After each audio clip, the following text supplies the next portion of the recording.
আসসালামু আলাইকুম রহমতুল্লাহ। আমি জানি না আমার সাথে বারবার কেন এরকম হইতেছে। আমি এই যে সিটি ব্যাংকের থেকে টাকা উঠানোর পর আমার সাথে প্রায় এইবার নিয়ে দুইবার ঘটলো আর কি। এর আগের বার আপনারা একটা ভিডিও দেখছেন, ওটাতে 500-র মধ্যে বান্ডিলের মধ্যে জাল টাকা, আর এইবার হচ্ছে 1000 টাকা নোটের বান্ডিলের মধ্যে জাল টাকা। দেখেন, এটা কি আসলেই কি কোনো ব্যাংক কর্মকর্তা জড়িত না কি বুঝতেছি না।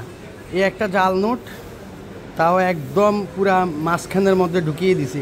এভাবে কি গ্রাহকদের প্রতারিত করে কি এটা কি ঠিক হচ্ছে নাকি? গ্রাহকে টাকা জমা দিবে আর ওদের ব্যাংকের থেকে টাকা তুলে আনতে গেলে তাও টাকার মধ্যে আপনার হচ্ছে জাল নোট পাবে। এটা কেন এরকম হচ্ছে আমি বুঝতেছি না। এর আগের বারও আমার সাথে সেম এরকম কাহিনী হয়েছে। বান্ডিলের মধ্যে আপনারা একটা ভিডিও দেখছেন, তার মধ্যে হচ্ছে 500 টাকার মধ্যে জাল টাকা ছিল, আর এবার 1000 টাকার নোটের মধ্যে তাও একই অবস্থা, জাল টাকা। তো যারাই ব্যাংকের থেকে টাকা তুলবেন, যে ব্যাংকের থেকে টাকা তুলবেন, তবে অবশ্যই একটু চেক করে নেবেন, কারণ এখন যা অবস্থা দেখতেছি জাল টাকা ছড়াছড়ি চারিদিকে। ব্যাংকের থেকে যেহেতু এটা জাল টাকা বের হচ্ছে, তাহলে আর নিরাপদ আমরা কোথায় থাকবো বলেন? এই একটা জাল টাকার 1000 টাকার নোট আপনারা দেখেন, এই নোটটা হচ্ছে 1000 টাকার নোট।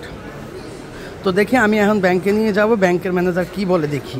এর আগেও আমার সাথে এরকম হয়েছিল, প্রায় একটা 500 টাকার নোটের মধ্যে জাল টাকা ছিল। এ হলো অবস্থা। যাই হোক, যারা টাকা তোলেন, ব্যাংক থেকে টাকা উত্তোলন করেন, তারা অবশ্যই সাবধান টাকা উত্তোলন করবেন। ধন্যবাদ সবাইকে। আসসালামু আলাইকুম।